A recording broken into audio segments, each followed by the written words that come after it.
Welcome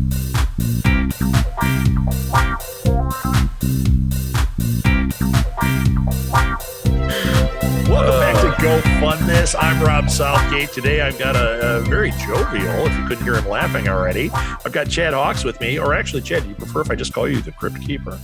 A Crypt Kicker? Yes. Or the Crypt Keeper? Yeah, Crypt Kicker. I don't want to step on anybody's toes. No, please don't, because there is a famous Crypt Keeper. Yes. That would probably be interested in this project. Oh, and nobody here is going to do an impression. So, all right. So Chad, I've got you here. First of all, why don't you tell people who you are as the Crypt Kicker? Let's hear it. Sure. So I am a self-build producer of horror projects, and my passion is organization, helping to assist someone else with their passion and bring it to life and get other people interested in it. I've been in the horror community for about 10 years and first discovered just how wonderful the horror community is after moving to Chicago and meeting so many people that are just so fantastic. And I grew up in a pretty conservative household, and if a show had as much as one swear word in it, one of my parents would come out and lay a heavy guilt trip and just say, "Hey, this is between you and God," and walk away. Boy. So there wasn't a lot of horror viewing going on when I was a kid. I would sneak down to my friend's house, and they were at the tip of technology, where the moment VCRs came out, they knew exactly what to do. They went out and bought two, and then they would go to the local hardware store. Oh, I know what they're going to do. Yep, our video rental store. They had a wall of 3 films each per VCR tape and per VHS. And my friend's older sister had a little literal card catalog for them. And so if you wanted to, let's watch this, she would pick through the index cards and okay, that's number 43. And so snuck some classics that way, but always catching up, and just really enjoying it. And with technology today, it's amazing. No one is fettered by, I don't have a $50,000 camera. I don't have, editing capabilities. That's at everyone's fingertips. So the amount of new stories and new visual effects that are coming out, it just amazing. Yeah, the barrier to entry on any of this stuff is very low.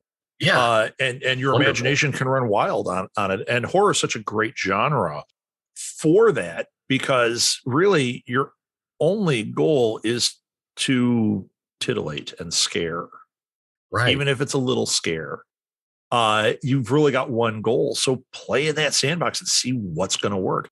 There's a video game that I shared on I just mentioned this to you, my private paranormal Facebook group, very private with a few people, but there's a video game about an alien abduction that's coming out in the spring. This damn trailer is scary. They have done their job. Nice. It is not like anything else. And like you said, there's a medium. The barrier to entry is low. They can work in that medium now, even making video games, which used to be, you better have tons of dough behind you to try that. To make a horror film, I mean, unless you want it to be shot in just absolute garbage, it was impossible. And now I could shoot it on my iPhone and you'd hardly even know the difference. That's very true. And with good creativity behind it, with a great story. I've been tracking the horror film market throughout the pandemic, and horror films have remained consistent, if not growing, as a genre that finally, I think the rest of the world is going, hey, there's something here. Yeah. You know, this isn't just for teenagers and drive-ins. This Right. is, Well, and I think the slasher stigma has changed. You know, because even films like the Jordan Peele movies, you might get somebody like, you know, my parents might watch that, whereas they would never watch a slasher movie in a million years. right. But they're watching Us, or they're watching The Quiet Place, and they're going, what a great movie. And you're like, you understand this is a horror movie, right? You understand we just watched a horror movie. And I think Silence of the Lambs really ushered a lot of that in, because I mean, here everybody saw that. And people are still shocked when you say, you know, that's a horror movie, right? You know, it's not, because they think it's a crime drama or whatever. It's like, no, Right. it's not. It's a horror movie with crime drama elements. You're a horror fan and you didn't even know it. Yeah, you didn't know it. Fantastic. So now we're going to crack open all the Friday the 13th, and we're going to find out what kind of fan you really are. This is an endurance test. And if you get to Jason X and you're not having a good time, then okay, maybe you're not a fan. Yeah. So this project, boy, you and I could talk a lot. Holy cow. I like it. Poems of Grave Importance. It's on Kickstarter. I'm going to bury the lead right here. I mean, I'm going to spoil it, I should say. All yours. You've already hit your goal. The goal was $6,500. Yeah, congratulations. Thank you. And thank you to all of our supporters. It's amazing. You're at 6784 as of recording. By the time we're done, it'll probably be higher. You still have 9 days to go, so you can really blow the lid off of this thing. But that is amazing. But there are some great stretch goals, which we're going to get to. But Chad, can you describe the project so that people understand what this is? Absolutely. Yeah. Poems of Grave Importance, just right there in the title. You're getting a little bit of fun. It is, if you were to take Tales from the Crypt and condense it down into wild horror poems, that is the essence of Poems of Grave Importance. We've got some fun, macabre poems combined with illustrations from just an amazing bevy of artists. And you mentioned already before we got going, Mitch O'Connell. Some folks might know him from Doctor Strange, Heavy Metal Magazine, Rolling Stone. He's just, I believe his proper official title is Super Pop Artist, and he is. You know, even people who don't think they know Mitch O'Connell, when they see his art, they're like, oh, actually, yeah, I've got a tattoo. That's his right here. Yeah, right. Right. And we just some of the highlights.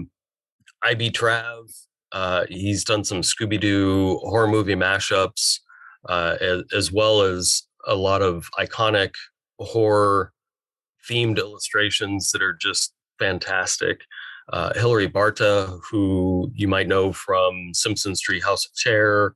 He's worked on SpongeBob, Garbage Pail Kids, just amazingly renowned artist. And really, we could fill the rest of the time with just our artists, but just a highlight of some of the amazing art going into this book to accompany these fun poems. And that is what you're signing up for, is from front cover to back cover, just full of creativity, macabre fun. Yeah. Poems that, you know, we're looking at this as a book that it's fun to have, but it's also going to be fun to give away, as far as get two. Yeah, you know? right. Keep one. Right. It's a great gift. And yeah, I'm a firm believer in Halloween gifts. I like to start the season, the gift giving season, in October, and this is perfect for that. And absolutely, with the way our reward tiers are structured, I'm a firm believer as a producer of Kickstarter's campaigns that they should be cumulative as much as possible. Now, some of our tiers are limited. We have very rare collectibles in there, so we can't necessarily make all of them cumulative, but as far as our core poems of grave importance things, if you are up to the tier where you're getting a paperback version, you're also going to get the digital version. You're going to get some bookmarks. You're going to get some book plates that you can write your name in, stick them anywhere, in a book, on a skateboard, once again, great for gifting. bathroom. Exactly. Yeah, there you go. Right. So it's been designed to both collect and to share, if you like. So yeah, very good. Yeah, you mentioned some tiers there. You want to highlight that one. The one you just mentioned is the $50 tier, the coffin stuffer. That's where you get the paperback, the book plates, the bookmark, the art cards, and a digital copy of it.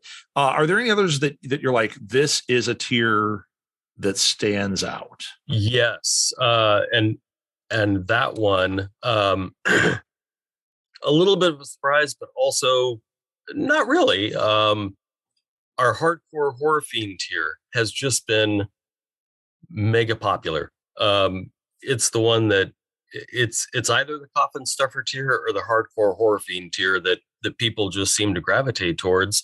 And I think it's you're not only getting the hardback version of the book there, you're also getting a Poems of Grave Importance t-shirt. Yeah. And but our tiers being cumulative, you're also going to get the paperback book from the coffin stuffer, the book plates, the bookmarks, all of these things. But there's a tier in between there, the bone collector, that you're also going to get. You're going to get a tote bag, a second copy of the paperback, and a sticker set. So gifts are built right into this one. Exactly. These are things that while we're producing this book, part of the challenge of being a Kickstarter or any fundraising campaign producer is to make sure that your budget, you don't want to raise funds to make something and then, right. We have nothing left to actually make it. We just spend it all on that's, I can't express how much I enjoy working in Excel and working out all the minutia behind the scenes. Some of our supporters, absolute sweethearts. Just everyone has been so generous and has believed in this project, and it's really heartwarming. And some have expressed like, well, I don't want to sign up for anything. I don't want you to have to, right. In fact, I told you a story about that earlier with one that I had supported, and I told them I just really don't want anything. I want to support you. Right. Which we love, but we want to share this with people, right. And all of these rewards, it's just, I don't know, maybe there's some like percentile of people that would enjoy viewing a spreadsheet and going, oh, wow, look at that. But I really doubt it. But all these expenses, they're fine. They're baked in. Yeah. And the way we have things arranged. So we want people to hop in and just go crazy, collect this stuff, and not a something I always tell people, because I actually consult on some of this, is you want to take the PBS approach when you're making these tiers. You want to go, I'm giving you this value, this really cool thing. And you as the consumer know, yeah, I could buy it for a little bit less, but at least as a consumer, like, hey, I'm supporting something and I'm getting something of value. Exactly. And you on the other end are going, hey, I love that I'm able to give you this because I know how much we're making on the back end to help the cause, and you're getting something really cool. Right. And that is something you really have to think about. Right. And at the end of the day, we want to publish Poems of Grave Importance as a book in both paperback and hardback that we can hold in our hands and read and enjoy. Other people can do the same. Somebody could read, their kid bedtime poems. Well, it's not for us to say. It's fine. Right. But that is really what we're looking to do, is publish and then be able to share, to put that in people's hands. And there are some add-ons. One of the add-ons is you can have these physical copies, the paperbacks and the hardbacks, and even the digital, signed by Mitch O'Connell and our ghostwriter Ridley Mortis. So these become collectible as well. Yeah. So yeah.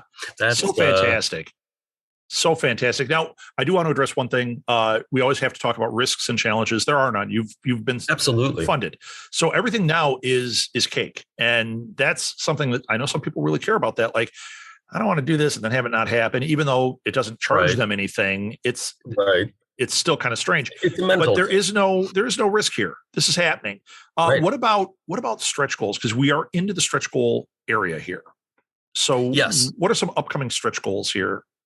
So right now, our first and at this moment, it's our, we don't want to be presumptuous. We're just looking towards this first stretch goal. If we can bring in 7,500, that is going to allow us to upgrade the paper we're using. We have to be a little bit cut rate at this point, but sure, if we make the stretch goal, we're looking at a softer paper color, a nicer grade of paper. We'll also be able to expand our print run. So whereas we were looking at, this many of the paperbacks and hardbacks, we can make a few more because things scale as you go up. So, right. And then it also honestly allows us to widen our marketing campaign to get this into both the large retailers, but we're also excited about the opportunities of catering to smaller retailers, the smaller businesses, comic book shops, bookstores, people that may not otherwise hear about it or be able to stock it. Sure. Get it in buckets of blood and horribles here in Chicago. There you go. So that's a great, and then you don't have to reveal any of it, but you do have, because frankly, you're going to hit the 7,500. I know you don't want to be presumptuous, but I'm going to be presumptuous for you. I'm assuming you have some stretch goals that go beyond that. You don't have to reveal them, but you are thinking ahead, right? Yes. And here's another example of, folks, and this is common throughout, I think, a lot of Kickstarters, or particularly people maybe new to Kickstarter who were offering a set of 3 poems of great importance artwork buttons to all of our the Coffin Stuff for Tears and above for the stretch goal. And so as we're making your package, we're going to throw 3 buttons in there. And fantastic buttons. We're sitting on just a horde like button dragons where we've just got a bunch of blank buttons. Sure. And like, oh, this is, the cost is nominal. We're going to be doing the handwork. So that's just an example of, we want to give you something back. Well, and that type of button making, I can tell you from personal experience, you hit that goal. The cost is nominal. It is sweat labor or whatever, but frankly, it's also the people that are involved in the project are sitting there making your buttons, which is kind of a cool thing, to think, hey, this is, these people are actually like pressing the thing and making my button. And, that's a unique thing. That's really cool. It's not like some mass produced thing. So that's really cool. Hey, I did want to point out when you were talking about artists, Tom Kelly is in this book. Tom Kelly has been featured on this show for Foot Fist Frankenstein. Tom is a friend of the show, friend of mine. He's awesome. When I saw his name on here, my mind all of a sudden went, oh, I can already see what's going to happen here because his artwork is so great. And I'm sure I can't wait to see what he actually did because Tom is an awesome guy and his artwork is so cool. So I did want to give a shout out there because Tom Kelly was featured on here and he's still posting Foot Fist stuff and it's so cool. And I know he's a horror guy too. So that's awesome. Chad, first of all, I know that they can find it on Kickstarter. You just got to look up Poems of Grave Importance. And you're going to find it. I will put that in the show notes, though, which is going to make it a little easier. But where can people, and this can be either follow you or follow the project? What social media is out there? Sure. Great question. I have not been on Facebook since 2010. So as far as my online presence as poems producer, I'm on Twitter under @the_Crypt_Kicker, but we have Ridley Mortis, who is our ghostwriter for all the poems, and he is available through Facebook and Instagram. And maybe I can send you a Linktree. Yeah, that would be Perhaps? great. Give me the Linktree and we'll put that right in the show notes. In fact, awesome. Is it Linktree/Ridley Mortis? Is that what they'd find him at? Yeah, let me double check that. Because for people that don't use Linktree, it's a great way to put everything all in one place. And yes. And when you type it in, you can just type in Linktree in the name. But if you want to go direct to it, it's linktr.ee / and it is Ridley Mortis. ridleymortis. Correct. And that is the best way to do it. Yeah. So fantastic. A lot of our good note about Linktree there. Several of our behind the scenes team members hadn't used Linktree before. So it is a great place just to, put, if you only have space for one link, you can get all of your links there. Yes. Well, and actually, I'll have you on one of my business podcasts, and I'll tell you some other tricks you could do with Linktree that would be very beneficial for a project like this. But we can save that for that other show.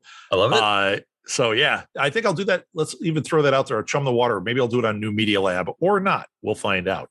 Okay. I don't usually do this because we've pretty much come to the end of this interview here, but I'm going to ask you a question that you're going to hate. Okay. Oh, look at the dread on your face. You just made my whole day. I'm hoping it's about a cryptid. I'm okay if it's about a cryptid. Is it about a cryptid? Yeah. Yeah. Okay. Ooh. I can talk about those all day. Right. Then what is your favorite cryptid to talk about? That is tough. In our pre-show, I told you mine. Yes. I'm obsessed. What is yours? You might have mentioned it in our chat here live. Possibly. I used to Bigfoot hunt. I'm from Seattle originally, so of course, hiking off solo into the woods, super quiet, just waiting, hoping. You're a whoop. I had what I want to believe was an odd encounter. Okay. But I think as far as favorite, probably Mongolian deathworm. I still harbor some. I've traveled into the deep Amazon, keeping my eyes out for local cryptids. Definitely keep your eye out for the Mongolian deathworm.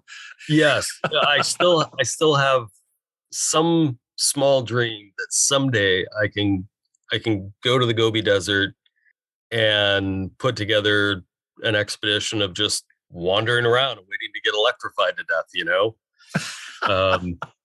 because that seems to be the way those reports go is, I was riding a camel, the camel died, I somehow fell off. I think it was a Mongolian deathworm. But they really, of all the cryptids, I think they make the most sense. Excellent. While I was in the Amazon, the reason I brought this up, I saw what perhaps had to be the granddaddy of all electric eels. We were in a super swampy area looking for this giant python that the locals claimed was there like 35 plus feet. Like, anaconda. Do we need to find this? I don't think we need to, but nonetheless, we went in and it was just kind of bog everywhere. And I was looking down and I saw bubbles in the water, the black water of my feet. I was like, oh God. And up comes this head. Oh no. It was about this big. I was like, ah. And it turned out to, and nobody saw it. It disappeared. It just came up, went at the surface and then back down. I was like, I don't know what I just saw. And I called people over. I was like, and it did come up again. And they were like, oh, that's an electric eel. No worries. I'm like, no worries. I'm standing on unstable ground. There's water right here. It's in there somewhere. And that thing is this big. Like its head was this big. So body worries are real. A little bit, yeah. But I digress. Yes, that would probably be my favorite cryptid. Fantastic. So, Chad, thank you so much. A butt. Yes. Can I squeeze this in here? Yes. We do have some horror legend help on this one. We have, as one of our rewards that I haven't mentioned, we have some horror greats that have done readings of poems ahead of time. Oh, fantastic. And we have Ari Lehman, who is the first Jason, not only in the film Friday the 13th, but the band as well, as you probably know. We have Gary Sherman of Dead and Buried. We have amazing Scream Queen Brink Stevens. Yes. Slumber Party Massacre. As well as Deborah DeLiso from Slumber Party Massacre. Fantastic. But on top, kind of tying in with those, we also have a lot of collectibles available as either add-ons or as tiers. We have very rare Larry Cohen autographed stuff posters, John Waters. We have Joe Dante, a Blood Feast, only two Blood Feast posters signed by the godfather of horror himself, Herschel Gordon Lewis, and then the Slumber Party Massacre posters that I mentioned there, signed by Brink. So wow, just a ton of stuff we're looking to heap upon our backers, our future backers. Phenomenal. Yes, I really encourage you, go check this out. Poems of Grave Importance. Even if you're somebody who's like, well, I don't have the money to support right now, share it. You're going to have horror fans in your circle that are going to freak out over this, which is what happened here. When I was made aware, I saw it and went, this is a fantastic Kickstarter, really cool stuff. And it wasn't until I got into it that I realized how many people I knew that were involved in this project, and even today when I saw it was Tom Kelly, I'm like, wait a minute, I know Tom. Eric Eichelberger he's involved in this. He was also featured on this show for Exploit This, which is one of my favorite that we've ever done on here. So absolutely check it out. Poems of Grave Importance, share it. Thank you. Put it out there, let people know. And the video version of this interview is going to be shared. I believe it's going to be in your update on one of your updates on the actual thing. So if you want to see this and you want to see the Crypt Kicker, that's where you can do it. Chad, thank you so much for being on. This was a pleasure. And congratulations on hitting it, and future congratulations on all the stretch goals you're about to hit. Thank you so much. I've put the link to the Kickstarter in the show notes, and we'll also have it on posts at our social media. Once again, sharing this project with your followers and friends is key, so please be an active participant and spread the word. While you're in the mood, please share this episode. That draws attention to this show, which we can always use. Oh, and please rate and review us. It only takes a few seconds and makes a huge impact on how many people see when we post a new episode. If you have a crowdfunding project, reach out to me at southgatemediagroup@gmail.com, on Twitter @rsouthgate, or on Facebook at Go Fund This Podcast. Tell me a little about the project or what you create, and I'll consider featuring it on the show. I would love to help you make your project a reality. Thanks for listening, everyone. Until next time, go fund this.